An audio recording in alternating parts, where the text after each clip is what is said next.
أحمدك حمدا كثيرا وأشكرك شكرا كثيرا يليق بجلال وجهك وعظيم سلطانك.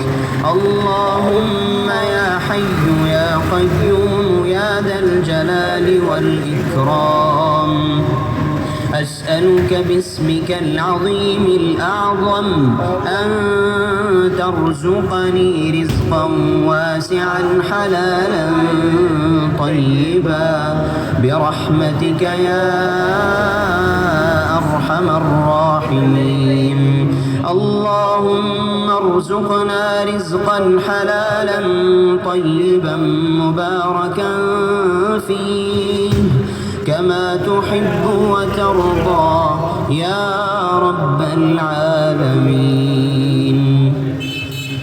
اللهم اكفني بحلالك عن حرامك وأغنني بفضلك عمن سواك، وارزقني رزقا طيبا لا ينفد، وارزقني بركات من السماء والأرض.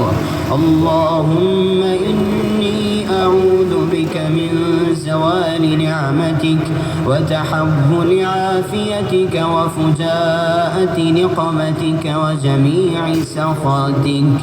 اللهم إني أعوذ بك من الهم والحزن، وأعوذ بك من العجز والكسل، وأعوذ بك من الجبن والبخل، وأعوذ بك من غلبة الدين وقهر الرجال.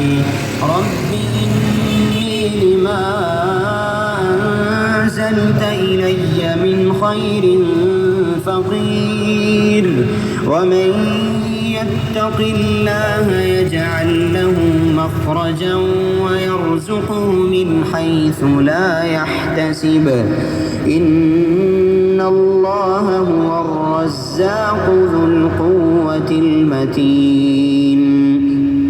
قل اللهم مالك الملك تؤتي الملك من تشاء وتنزع الملك ممن تشاء وتعز من تشاء وتذل من تشاء بيدك الخير إنك على كل شيء